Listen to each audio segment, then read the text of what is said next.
Louvado seja Deus. Abra sua Bíblia, por gentileza, em Gênesis, o capítulo 16. Nós vamos ler todo esse capítulo nessa noite. Gênesis, o capítulo 16. Família, graça e coragem é o que vamos pedir ao longo desse mês para mim e para a sua casa. Estamos, portanto, em Gênesis, o capítulo 16. Diz assim a santa palavra de Deus: Ora, Sarai, mulher de Abrão, não lhe dava filhos. Tendo, porém, uma serva egípcia por nome Agar, disse Sarai a Abrão: Eis que o Senhor me tem impedido de dar luz a filhos. Toma, pois, a minha serva, e assim me edificarei com filhos por meio dela. E Abrão anuiu ao conselho de Sarai. Então Sarai, mulher de Abrão, tomou Agar, egípcia, sua serva, e deu-a por mulher a Abrão, seu marido. Depois de ter ele habitado por 10 anos na terra de Canaã, ele a possuiu e ela concebeu. Vendo que ela havia concebido, foi sua senhora por ela desprezada. E disse Sarai a Abrão: Seja sobre ti a afronta que se me faz a mim. Eu te dei a minha serva para possuíres. Ela, porém, vendo que concebeu, desprezou-me. Julgue o Senhor entre mim e ti. Respondeu Abrão a Sarai: A tua serva está nas tuas mãos, procede segundo melhor te parecer. Sarai humilhou-a, e ela fugiu de sua presença. Tendo-a achado, o anjo do Senhor junto à fonte de água no deserto, junto à fonte no caminho de Sur, disse-lhe: Agar, serva de Sarai, de onde vens e para onde vais? Ela respondeu: Fujo da presença de Sarai, minha senhora. Então lhe disse o anjo do Senhor: Volta para tua senhora e humilha-te sob as suas mãos. Disse-lhe mais o anjo do Senhor: Multiplicarei sobremodo a tua descendência, de maneira que por numerosa não será contada. Disse-lhe ainda o anjo do Senhor: Concebestes e dará luz a um filho, a quem chamarás Ismael, porque o Senhor te acudiu na sua aflição. Ele será entre os homens como um jumento selvagem. A sua mão será contra todos e a mão de todos contra ele, e habitará fronteiro a todos os seus irmãos. Então ela invocou o nome do Senhor que lhe falava: Tu és o Deus que vê. Pois disse ela: Não olhei eu neste lugar para aquele que me vê. Por isso aquele poço se chama Beer-Lahai, e está entre Cádiz e Bered. Agar deu luz a um filho de Abrão, e Abrão ao seu filho que lhe dera Agar chamou-lhe Ismael. Era Abrão de 86 anos, quando Agar lhe deu à luz Ismael. Amém? Uma das coisas que mais me encantam nas Escrituras Sagradas é que elas não escondem as mazelas dos seus protagonistas. Elas não tentam passar uma maquiagem nos erros dos homens e nas mulheres de Deus que fazem parte da história do povo. Quando nós olhamos para Abraão, ainda em Gênesis 16, Abrão, todos nós sabemos da importância estratégica desse homem na história da redenção, na importância que ele tem ao ser chamado de pai de uma nação, na importância que ele tem ao sair de Ur dos Caldeus, da Caldeia, da antiga Mesopotâmia, apenas ouvindo a voz do Senhor. Ele já era um homem rico, e aparece Deus para ele e diz: Sai da sua terra, da sua parentela, e vai para um lugar que eu vou te mostrar. Deus não dá um mapa, Deus não dá um direcionamento, Deus não diz se é para cá ou se é para lá. E Abrão, com perdão da expressão, cegamente acredita em Deus e vai. Um grande homem. Na teologia nós o chamamos de um patriarca da nossa fé, uma figura importante da nossa fé. E que errou feio, e que não errou apenas uma vez, errou várias vezes. E todos os erros de Abrão estão registrados neste livro, porque parece que o Espírito Santo, ao revelar as Escrituras Sagradas, tem algo que eu não tenho, e talvez eu não esteja sozinho nessa noite. Nós gostamos de esconder os nossos erros. Nós gostamos de camuflar as nossas vergonhas pessoais, as nossas vergonhas familiares. Nós gostamos de criar ciclos de autojustificativa de todos os nossos erros. Todo mundo aqui tem uma resposta muito bem produzida acerca de todos os erros que já cometeu na sua história. Parece que a Bíblia não segue essa lógica. Está escrito, e é a palavra de Deus, os erros dos seus protagonistas. Vocês sabem, eu não nasci num lar evangélico, não tive o privilégio que hoje meu filho tem. E eu me lembro, a primeira vez que eu comecei a ler as Escrituras Sagradas, no meu romantismo, imaginava eu que todas as famílias dessa palavra fossem diferentes da minha. Que aqui teriam famílias funcionais, que aqui teriam famílias muito bem ordenadas, que aqui teriam famílias sem nenhum tipo de problema. E você imagine o susto que tomei logo nos primeiros capítulos de Gênesis, quando o primeiro assassinato da face da terra, quando o primeiro homicídio na face da terra, não foi guerra de facção, não foi guerra do Comando Vermelho, não, foi um irmão matando o outro. O primeiro homicídio da história da humanidade foi um irmão matando o outro.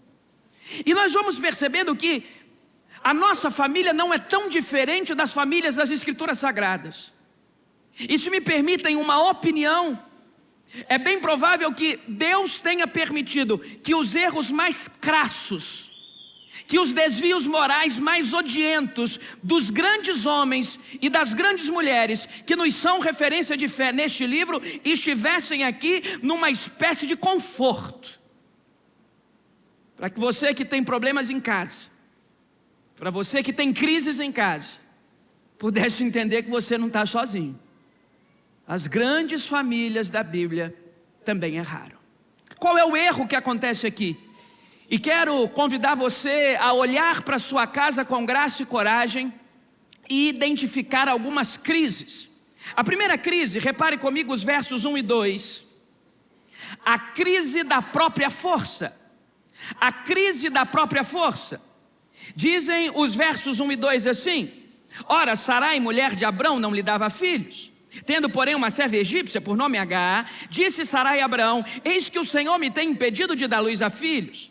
Toma, pois, a minha serva, e assim me edificarei com filhos por meio dela. E Abrão anuiu ao conselho de Sarai. Pausa. O que está acontecendo aqui? Havia uma promessa sobre essa família. Sarai padecia de uma esterilidade, mas havia uma promessa de Deus de que Abraão seria o pai de uma grande nação. E me parece um paradoxo, ou no mínimo me parece uma incoerência, que Deus tenha prometido a um homem casado com uma mulher estéril ser pai de uma grande nação. Mas não é nenhuma incoerência, havia na palavra do Senhor uma promessa. A promessa de que essa mulher haveria de engravidar. Passou-se 1 ano e ela não engravidou. Passaram-se 2 anos e ela não engravidou. Passaram-se 10 anos e ela não engravidou. E de forma impaciente, agora eles resolvem dar uma mãozinha para Deus. Eles resolvem ajudar o projeto de Deus. E param de agir na dependência de Deus para agirem na força do próprio braço.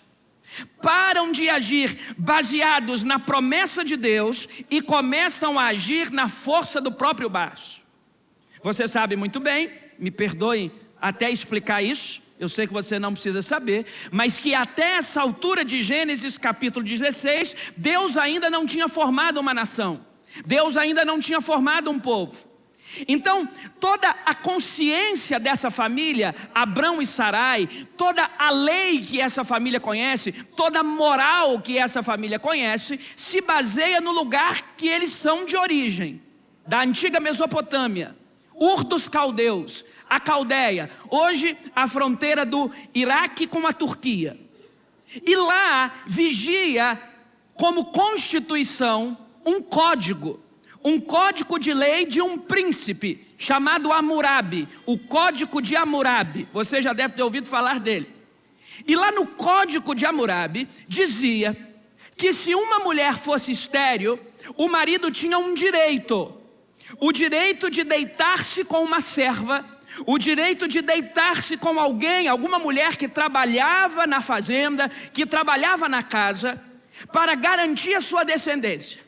O filho, pela lei, seria da titular, seria da esposa, seria da mulher do sujeito. Mas o ventre a ser usado e a relação carnal a ser obtida seria com uma serva. Bem, então, agora está diante de Sarai 2 possibilidades. Confiar na estratégia e na lei dos homens ou confiar na promessa de Deus? Diante da sua família e da minha família, todos os dias aparece diante de você essas duas possibilidades: confiar na promessa de Deus ou confiar na força do próprio braço. Confiar na promessa de Deus ou confiar na própria inteligência. Confiar na promessa de Deus ou confiar nos próprios méritos. Confiar na promessa de Deus, confiar na palavra de Deus ou confiar na palavra e na promessa dos homens. Todos os dias diante de você há essa possibilidade de escolha. Agora, Sarai, impaciente, olha para o Abrão e diz: o Senhor me tem impedido de dar luz a filhos. Porque via de regra, quando alguém decide agir contra Deus, quer colocar Deus no negócio. Olha o que ela diz no verso 2: o Senhor tem me impedido de dar luz aos filhos. No mundo ideal, o que ela diria? O Senhor me prometeu filhos, mas ainda não chegou a hora. No mundo ideal, o que ela diria? O Senhor me fez uma promessa e eu vou aguardar a promessa do Senhor. No mundo ideal, o que ela diria? O Deus a quem eu sirvo não falha em suas promessas. Ele nos tirou da nossa terra e Ele vai cuidar de nós. O problema é que o mundo ideal não existe. E o que ela disse foi o reverso, foi o contrário, foi o revés. Ela disse: o Senhor me tem impedido de dar luz aos filhos. Então agora, eu vou agir com a força do meu próprio braço, e se um dia Deus vier brigar comigo, eu vou dizer: a culpa é sua. Porque a melhor pessoa para você culpar pelos fracassos é Deus. Deus é tão bem resolvido consigo mesmo que Ele não vai descer para se defender de você e dos seus argumentos. Então a gente pode culpar Deus. Minha vida está um inferno, e a culpa é de Deus, porque Deus poderia transformá-la num céu e não o quis. Meu casamento não vai bem, e a culpa é de Deus, porque Deus poderia tocar no coração do meu marido e não fez. Deus poderia tocar no coração da minha esposa e não fez. Deus é o culpado. As pessoas que possuem crise com a força do próprio braço, geralmente querem terceirizar a Deus as suas consequências. Então agora, ela faz uso do regramento da sua terra, da lei da sua terra, do costume da sua terra, e chama o Abrão para uma conversa. Eu queria que você imaginasse essa conversa. O Abrão chega e a Sarai diz assim: filho, é o seguinte, eu estou cansada de esperar esse negócio de ser mãe, eu quero ser mãe logo. Deus nos tirou lá da nossa terra, mas você se lembra da regra, né? Aí o Abrão fala assim: qual regra? Essa assim, aquela regra de que se eu não puder ter filhos, você pode se deitar com uma empregada aqui de casa. E tem H, né? Aquela moça bonitinha ali. Você se importaria, ó marido meu, de deitar-se com ela essa noite? Aí eu fico imaginando o Abrão. O Abrão olha e diz assim: olha, Sara, você sabe que eu te amo. Você sabe que eu só tenho olhos para você. Mas você sabe que pedido de esposa a gente não nega. Quando uma esposa da gente faz um pedido, é assim: eu não quero que isso se transforme numa crise familiar. É essa noite? Sim, marido, eu vou preparar tudo e vamos lá. E Abrão foi lá. Com a autorização da sua esposa, ele se deita com uma serva. Porque a primeira crise que essa família enfrenta é a crise da própria força. Eles preferem confiar na própria força e no próprio jeito de resolver a vida do que confiar na promessa que Deus fez. Aí você vê esse monte de guerra no Oriente Médio por conta de uma noite do Abrão com Agar, porque nasce Ismael, pai do povo árabe. Ô noite que custou caro, hein? Mas não é só essa noite que custa caro não, meu irmão. Presta atenção, que quem tem ouvidos ouça o que o Espírito diz à igreja. Tem noite que custa muito caro. Tem prazer inadequado que custa muito caro. E na hora que a conta chega, é muito maior a intensidade da dor do que do prazer momentâneo. A primeira crise que essa família enfrenta é a crise da própria força. Eles preferem agir com a própria força do que agir de acordo com a promessa de Deus. Em segundo lugar, repare comigo o versículo 6. Segunda crise que essa família enfrenta, que essa história nos apresenta, é a crise de utilidade. A crise de utilidade. Olha o versículo 6, para mim um dos versículos mais tristes desse capítulo. Diz assim o verso 6: respondeu Abrão a Sarai: a tua serva está nas tuas mãos, procede segundo melhor te parecer. Sarai humilhou-a e ela fugiu de sua presença. O que está acontecendo aqui? Abrão então se deita com Agar. Daquela noite ela passa a gestar um garoto. E lógico, diz o texto sagrado, que depois que Agar, a serva, tem um filho no seu ventre, ela muda o seu tratamento. Ela não se sente mais uma serva, ela tem um filho do patrão no ventre. A Bíblia Sagrada diz que Agar começa a desprezar a patroa, a desprezar a Sarai. Você pode imaginar isso comigo.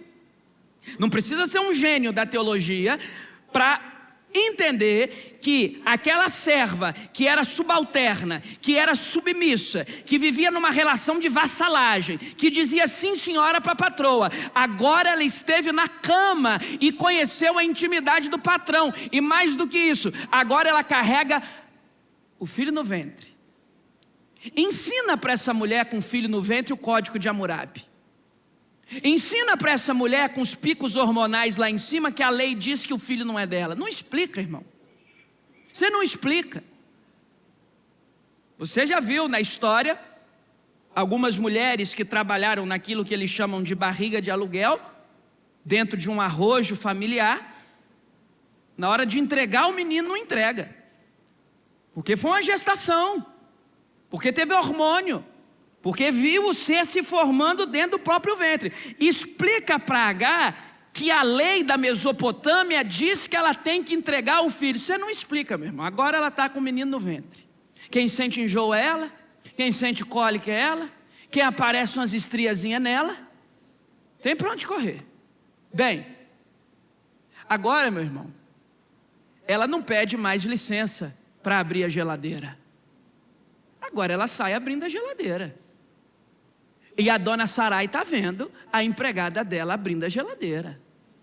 Antes ela pedia licença para entrar na sala. Agora ela não pede mais licença. Ela está com o filho do patrão no ventre. Antes ela tratava a Sarai de senhora. Agora ela diz: você.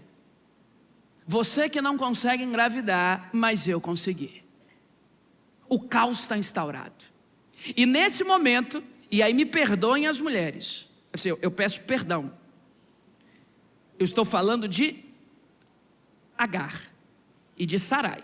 Se alguém quiser pegar a carona, vai aí na força da revelação da palavra. Mas eu estou falando de Sarai e de Agar.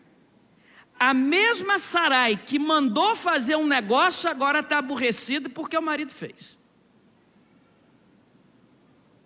Eu não estou entendendo esse risinho meia boca de uma parte do auditório. Assim, foi a Sarai que diz: faz. Aí ele foi lá e fez, mas não devia ter feito. A ideia foi dela, a proposta foi dela. Quem selecionou a Agar foi ela, porque tinham outras empregadas na família. Ela escolheu a Agar. Ela planejou tudo. A impaciência dela gerou o que gerou. E o Abrão, como um bom marido, efetivou o que tinha que efetivar. E agora, a Sarai olha para o Abrão e diz assim: essa mulher está me humilhando, bota ela para fora daqui. Mas Agar, Sarai, minha querida, a Agar está com um filho nosso na barriga. Não me interessa. Bota ela para fora daqui. Se você não botar ela para fora daqui, a coisa vai ficar feia para o seu lado. Agora olha o verso 6. O Abrão responde para Sarai: a tua serva está nas tuas mãos. Procede segundo melhor te parecer. Sabe o que ele está dizendo aqui? Sarai, é o seguinte, vamos encurtar essa conversa. Você me mandou fazer um negócio, eu fiz. Agora você não está satisfeita mais? Não saiu do jeito que o seu mundinho ideal imaginou que iria sair? Faz o que você quiser com Agar. Quiser matar, mata. Homicídio duplo. Ela e o menino que está no ventre, porque eu não sei se já disseram para você, um bebê num ventre é uma vida. Então tem 2 vidas aí. Então pode acabar com isso. Se quiser jogar fora, joga fora. Se quiser expulsar, expulsa. Faz o que você quiser. Sabe por quê? Porque eu já usei. Agora pode jogar fora. Esse é o herói da nossa fé. O homem está dizendo assim: eu já usei, pode jogar fora. Quiser matar, mata. Quiser lançar para os cachorros, lance. Já fiz o que eu tinha que fazer. O nome disso é crise de utilidade. Talvez haja nesse auditório, das tantas pessoas que nos acompanham pela internet, gente que já foi usada e jogada fora. Gente que teve muito valor enquanto foi útil, mas deixou de ser útil e perdeu o seu valor. Gente que já serviu para dar prazer para outras pessoas. Gente que já serviu como resposta para outras pessoas. E hoje, por essas mesmas pessoas, você é uma pessoa não quista. A gente foi jogada para fora de casa. Porque eu aprendi com um amigo meu que, na prática, a teoria é outra. Nós temos várias teorias sobre família. Nós temos várias teorias e o nosso olhar teológico sobre como as coisas devem ser. E eu estou absolutamente convicto do que eu creio. Estou absolutamente convicto. Agora o problema é que às vezes as nossas frases de efeito, às vezes o nosso discurso de cidadão de bem, não alcança as dores das pessoas. Eu, por exemplo, sou 100% contra o divórcio. É claro, eu sou um pastor. Mas eu também preciso ser 100% contra o assassinato. Tem gente que se não saísse de casa ia morrer. Então na prática a teoria é outra. E ao mesmo tempo que nós somos absolutamente contrários e absolutamente convictos de tantas coisas, nós precisamos de compaixão e graça para entender que o solo do coração humano é um solo sagrado. Ninguém precisa morrer.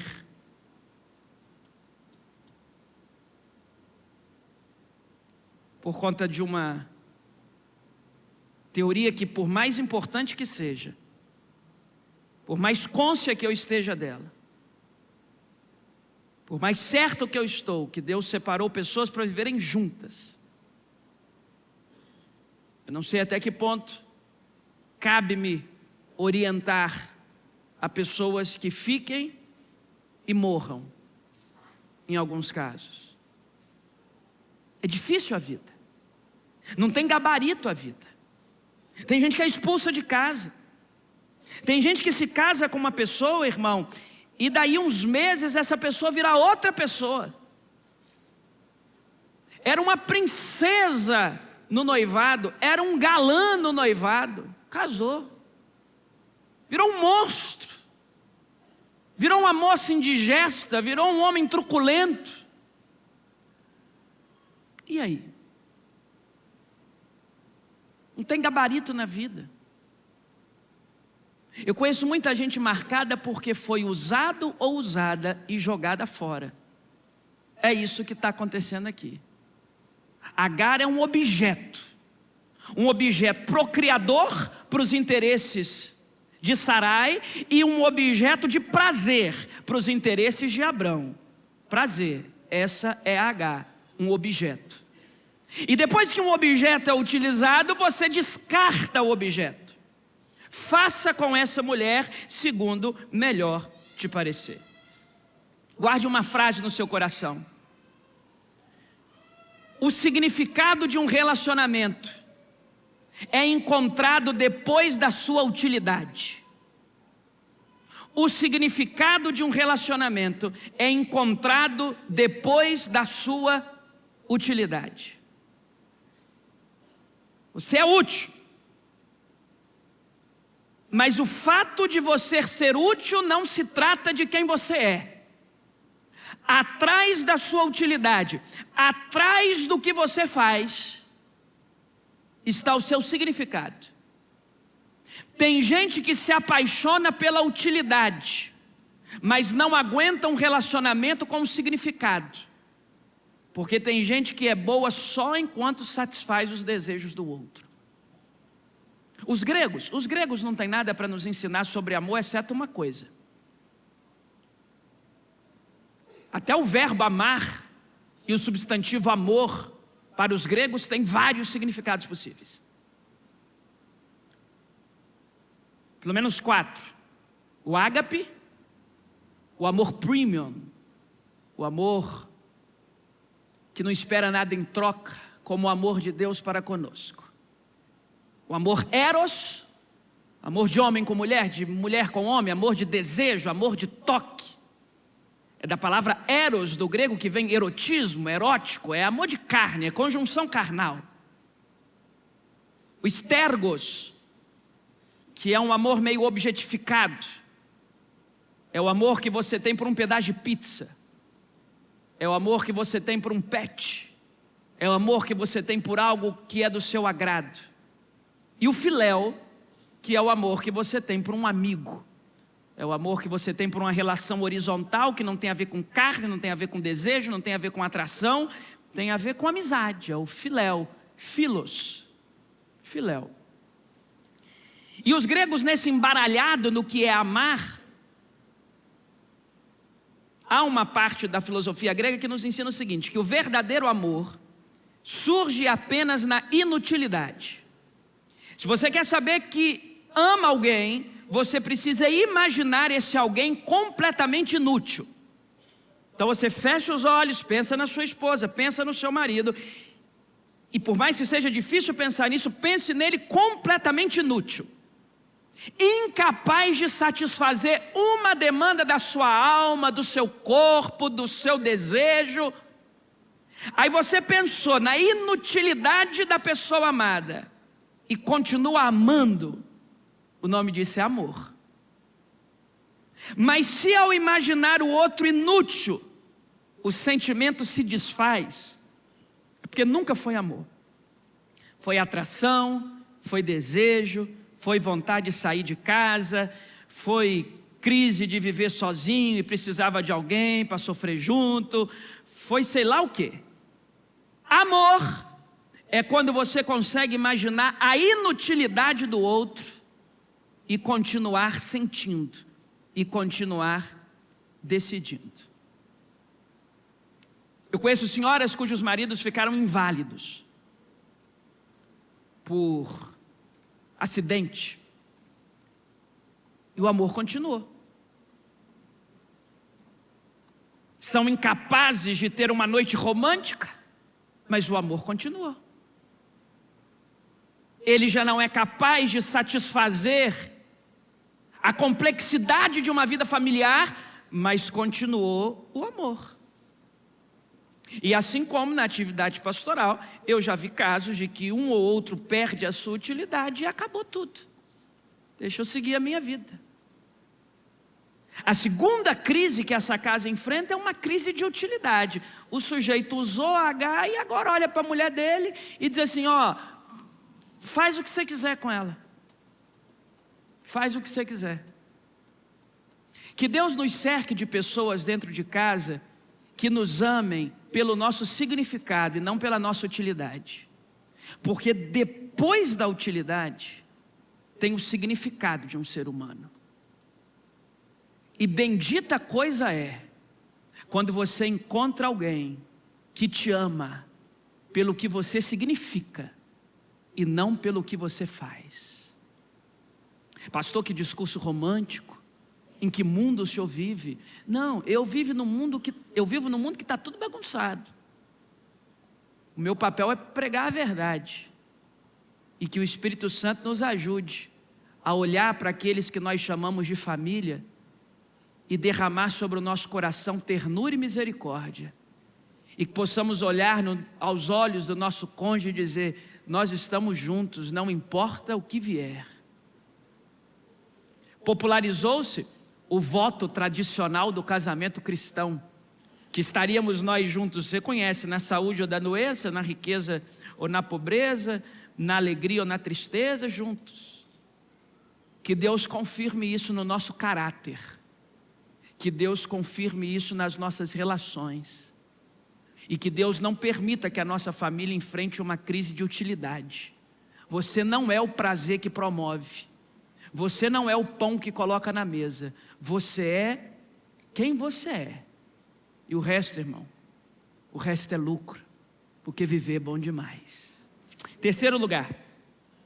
Está ficando meio depressivo esse sermão. Versículo 7. Vamos alegrar esse sermão. Não, pior que esse 7 é pior.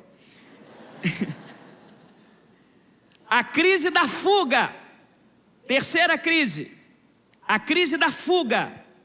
O final do verso 3 diz que Sarai humilhou a Agar e Agar fugiu da sua presença. Verso 7. Tendo-a achado o anjo no deserto, junto à fonte da água do deserto, junto à fonte no caminho de Sur. Aqui tem algo interessante. Porque se a primeira crise é a crise da própria força, de confiar em si e não no Senhor. Se a segunda crise é a crise da utilidade, do ser humano descartável, a terceira crise é a crise da fuga. O texto diz que agora a Sarai, com a aprovação do Abrão, começa a humilhar a Agar. Humilhar uma mulher grávida. Humilhar uma mulher com seus picos hormonais lá em cima. E naquele momento da humilhação, o texto diz que ela foge. E ela foge para um deserto. Bem, aí você imagine agora todas as demandas de uma gestante no deserto. Não tem hospital, não tem pré-natal, não tem ultrassom morfológica 1, ultrassom morfológica 2, ultrassom para medir o perímetro da cabeça, ultrassom para medir o tamanho do pé, teste pré-nascimento. Só nesse conta minha aqui já foi 15 mil. Não tinha nada disso. Era um deserto. Um simples deserto. Árido. Insalubre. Sem mantimento. Sem dignidade. E ela foge. Porque às vezes parece que o mais fácil para nós é fugir. Agora a pergunta é, e eu queria que você se concentrasse nessa pergunta comigo, eu vou tentar respondê-la nos próximos minutos. Agar está fugindo de quem? Primeira opção, estaria Agar fugindo de Abrão? Será? Será? Segunda opção, estaria Agar fugindo de Sarai, porque não aguentou ser humilhada? Será? Terceira opção, estaria Agar fugindo de Deus? De Deus ninguém foge. Quarta opção, que é a que eu concordo. Agar está fugindo dela mesma. Aliás, isso é uma constante na Bíblia Sagrada. O Elias, o profeta, quando entra numa caverna, quando se esconde, ele não está se escondendo de Deus porque Deus acha ele na caverna. Ele não está se escondendo de Acabe porque eles sabem quem tem crido. Ele não está se escondendo de Jezabel. Ele está se escondendo de si mesmo. Agar não está escondendo de ninguém que não seja de si mesmo. Quando em 2 Samuel capítulo 15, Davi foge de Absalão, Davi não está com medo de Absalão, porque Davi é muito mais poderoso do que Absalão. Davi está fugindo dele mesmo. Davi está fugindo da sua incompetência como pai. Davi está fugindo da sua história. E aqui, irmão, não vamos tratar sobre justiça não, porque se você for tratar sobre justiça, você vai chorar. Que culpa tem Agar? Pela lei e pela cultura daquele tempo, Agar não tinha o direito de dizer não. Não quero. Não vou me deitar com meu patrão. Ela não tinha esse direito. Parece que Agar está obstinada a sofrer. Ela não tinha o direito de recusar. Agora ela está no meio de um deserto, com os cacos da sua existência, depois de ter sido descartada, depois de ter sido humilhada.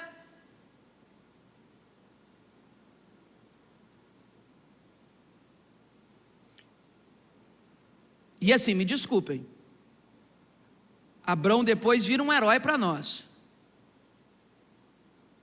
E hoje eu quero fazer justiça por Agar, porque a gente mal fala da Agar. Deus não esconde o erro dos seus protagonistas. Se Deus fosse usar critério de justiça para escrever esse livro, só tinha um personagem na Bíblia que era Cristo. Se Deus fosse usar o critério de justiça para manter as pessoas vivas nesse livro, só ia ter Gênesis 1 e depois Apocalipse. Todo mundo erra. Aliás, se Deus fosse passar uma peneira de justiça nessa igreja evangélica, Pipo de Guarapari, essa noite não sobrava um, nem o pastor. O nosso senso de justiça coletivo é como um trapo de imundícia diante da santidade do Todo-Poderoso. Em outras palavras, a gente não vale tanta coisa assim não. Muitas vezes nós somos um poço de lascívia, um poço de sentimento ruim, um poço de destempero, um poço de crise crônica. Que culpa tem Agar? Agora ela foge, desamparada. E talvez tenha gente aqui nessa noite fugindo dentro de casa, fugindo de si mesmo, fugindo de uma conversa sincera, fugindo de um abraço sensato, fugindo de colocar os pingos nos is, fugindo de si mesmo. Ninguém foge de Deus, ninguém se esconde do outro morando num 3/4, ninguém se esconde de um outro dormindo em quarto separado, ninguém se esconde do outro enfiando a cara no trabalho só para não ter que voltar para casa. Não, a gente foge de si mesmo. A gente foge de si mesmo. Terceira crise que essa família enfrenta é a crise da fuga. Essa mulher está fugindo. De que família você está falando, pastor? Porque, você até me desculpe, pastor, porque parece que o irmão aí está. Você está dizendo que Agar, Abrão, Sarai e o menino Ismael são uma família? Não, tem duas famílias aqui.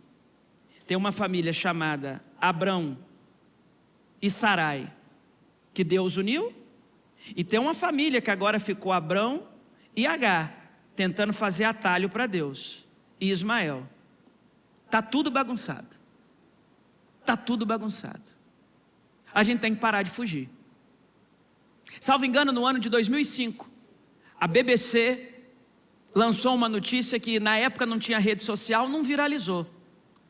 Mas eu me lembro quando eu recebi na época do e-mail, alguém lembra do e-mail? Quando eu recebi isso e ouvi também num congresso de casais que eu fui. Uma senhora resolveu ter uma aventura extraconjugal utilizando um bate-papo online. Alguém lembra do bate-papo online? Ninguém lembra? O povo fiel, aleluia! Ninguém faz. Tinha um negócio que era o bate-papo online. Você fazia grupos de relacionamento online. Hoje tem um aplicativo, como é que é o nome? Que isso, irmã? Vigia. Você não sabe o nome disso não. Mas naquela época tinha um negócio lá. E aí a senhora, ela colocou um nome falso, naturalmente. Escreveu lá o nomezinho falso dela. E foi falando as coisas, tal, marcou um encontro. Mal sabia ela que no outro cômodo da casa o marido estava fazendo o mesmo. Criou um nome falso, entrou numa sala de bate-papo e estava de conversa mole com quem quer que seja. Aí um dia, porque dizem que quando você está nesses relacionamentos platônicos, ainda que adulterinos, com outra pessoa, primeiro você não tem coragem de revelar o nome, você bota um nome falso. Segundo, você bota aquela foto, né? Aquela foto que te rejuvenesce uns 15 anos, aquela foto toda trabalhada. E terceiro, demora um tempo até marcar um encontro, porque é muito platônico. Obviamente eu sei disso porque li, né, irmãos? Eu pesquisei para fazer esse sermão. E aí ela, enfim, marcou com o sujeito. Falou, marido, tem um encontro com as minhas amigas hoje. Ah, meu amor, pode ir. Foi ela encontrar com o sujeito. E o sujeito também tinha marcado naquele dia um encontro com a pessoa de nome falso. Vou marcar. Aí ele saiu enganando a esposa para encontrar a mulher de nome falso. E ela saiu enganando o marido para encontrar o homem de nome falso. Aí a BBC conta, que virou notícia, depois você dá um Google, que quando chegou no restaurante, eram eles. Eram eles, nome falso. Eu não sei se é o destino ou se é praga, mas acabou sendo eles.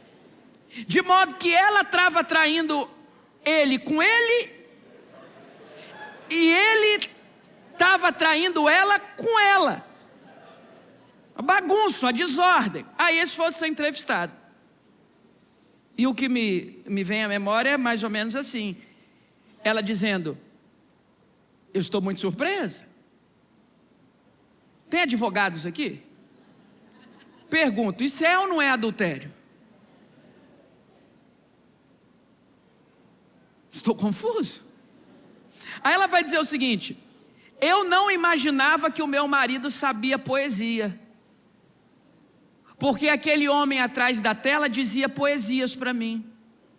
Eu não sabia que ele sabia poesias. Eu não sabia que ele sabia palavras românticas. E ele dizendo: eu não sabia que a minha mulher sentia essas coisas, tinha desejo por essas coisas que ela digitava. Em outras palavras, a melhor versão deles era com foto falsa, com nome falso, agindo de forma falsa. E na vida real, uma desordem.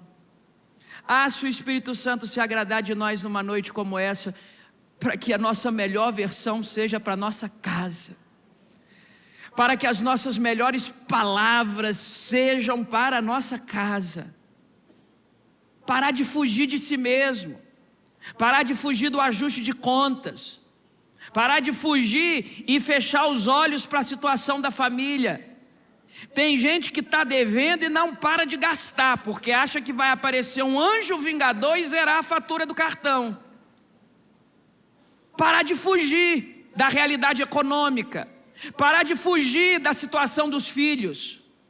Desculpe-me, isso é democrático entre homem e mulher. Tem pai que negligencia a situação do próprio filho. O pessoal fala: o seu filho está para um caminho ruim. O pai fala: não, meu filho é meu neném. A mãe, o pessoal fala: seu filho está aprontando isso. A mãe diz: meu filho não, meu filho é meu neném. Meu filho foi criado por mim, eu dei o leitinho.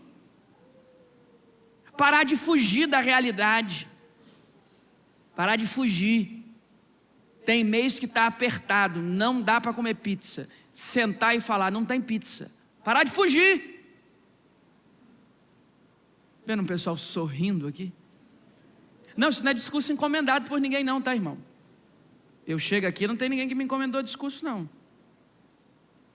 Vocês já devem ter lido Gary Chapman, As 5 Linguagens do Amor. Quem já leu 5 Linguagens do Amor? Um livro maravilhoso. Diz que é Visa, Master, American, Diners e Elo, né?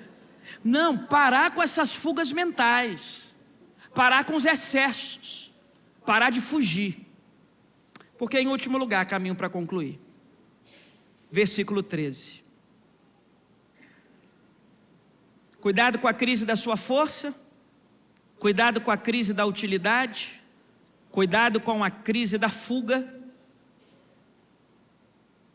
E para que a sua família seja abraçada com graça e com coragem, descanse no fato de que Deus vê.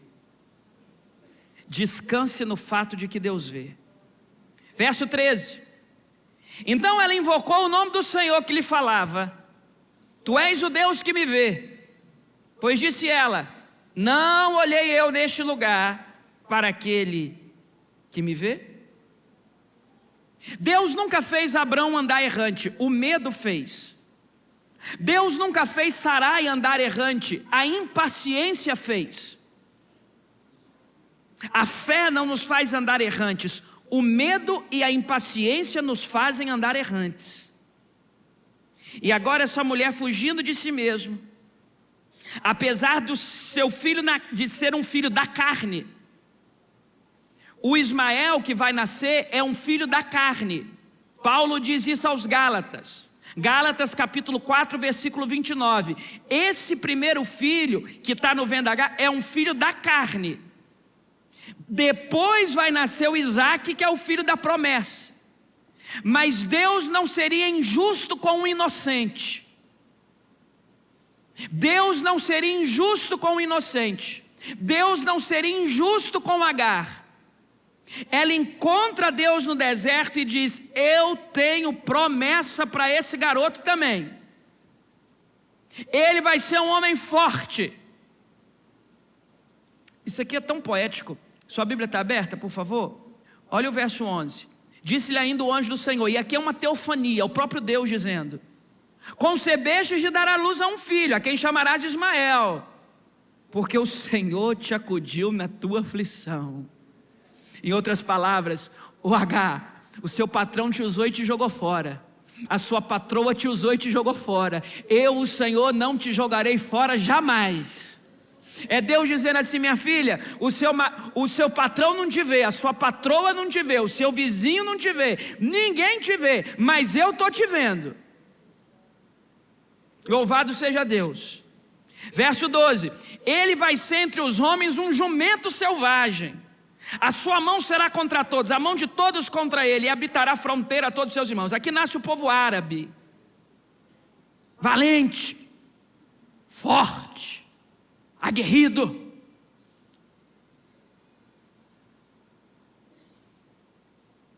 O que me leva a concluir: Deus veio à nossa casa, e até no caos Deus estabelece os seus propósitos. Você consegue entender comigo? Você tem consciência de fé o suficiente para entender comigo que o fruto de uma relação maldita, que o fruto de uma relação atravessada aos olhos de Deus, que o fruto de uma relação que era precipitada, carnal, o Deus Todo-Poderoso honrou e transformou numa grande nação?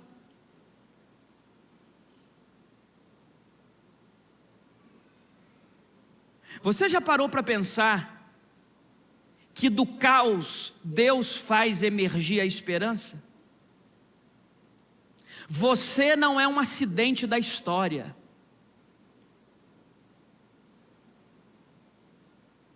Porque tem um negócio do filho da outra. E o filho da outra é um problema, lógico. É um problema porque o filho da outra diz muito sobre o caráter do pai.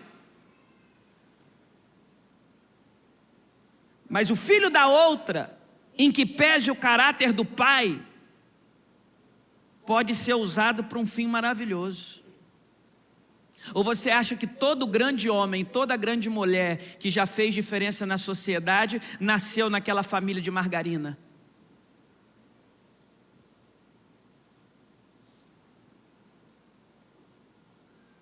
Uma das pessoas que são mais caras nas minhas relações pessoais, que para mim é sinônimo de seriedade, de honestidade, de família e de retidão, é um amigo que a vida me deu. Ele nasceu num prostíbulo. Sua mãe era uma rameira. Demorou para descobrir quem era o pai. Foi atrás dos 4 homens com quem ela se deitou na noite da concepção. E o menino foi descobrir quem era o pai na adolescência. Tinha 4 candidatos. Sua mãe era uma rameira. Deus o transformou num homem digno, reto, que mudou a história da sua família, que honrou a sua mãe, que mudou a história de sua mãe. Você acha que Deus só abençoa os filhos de propaganda de margarida? Você acha que Deus só abençoa os filhos do nosso jeitinho platônico de observar o universo? Agora Deus olha para Agar e diz: esse menino que está no seu ventre, eu vou botar a minha mão sobre ele. Aí, se você é um legalista, esse discurso incomoda você. Mas deixa eu te dizer uma coisa para você nunca esquecer: só entende a misericórdia de Deus quem um dia precisou dela. Só aprende a ser misericordioso com os outros quem um dia precisou de misericórdia. Só aprende a olhar com compreensão as mazelas dessa vida quem um dia viveu numa mazela. Só conhece o valor da misericórdia quem um dia dela precisou. A misericórdia de Deus alcança o Ismael, como a misericórdia de Deus um dia me alcançou e te alcançou também. O que a gente precisa de graça e de coragem para sermos lembrados que Deus cumpre os seus soberanos propósitos até no caos. Pastor, você está dizendo para nós então que Deus aprova o que Abrão e Sarai fizeram? Então você não ouviu o sermão. Deus tem asco do que eles fizeram. Deus tem nojo da atitude deles. Deus só não tem nojo deles. Deus só não tem asco deles. Porque Deus repudia o meu pecado, mas Deus resolveu me amar. Eu estou dizendo para você que Deus não vai tomar um inocente por culpado, porque esse não é o caráter de Deus. E agora ele se revela a Agar, e Agar diz: tu és o Deus que vê. Deixa eu te dar um recado espiritual nessa noite. Deus está vendo você, meu irmão. Deus está vendo você. Deus está vendo você. Deus está vendo você. Deus está vendo você. Deus está vendo você. Você não serve a um Deus cego. Deus vê você. E Deus tem bênçãos para a sua família, apesar de você. Deus tem bênçãos para a minha casa, apesar de mim. Por isso, eu quero desejar que a graça e a coragem do Todo-Poderoso sigam você e a sua casa. Eu quero desejar que não haja entre nós gente que só vale porque é útil. Eu quero desejar que não haja entre nós gente fugindo. Eu quero desejar no poder do nome de Jesus, sobre a sua família, graça e coragem. Porque ser alcançado por Deus num deserto é graça. Sair desse deserto é coragem. Que Deus nos ajude. Se a sua família é perfeita, esse sermão não é para você. Mas se a sua família é imperfeita como a minha, eu te convido durante esse mês, se humilhar perante a potente mão de Deus, para que Ele, ao seu tempo, nos exalte. Bendito seja o Deus e Pai do nosso Senhor Jesus Cristo. Bendita seja a Santíssima Trindade, a primeira família, Pai, Filho e Espírito Santo. Bendito seja o Deus que nos alcança no deserto e nos dá coragem para seguir a nossa vida.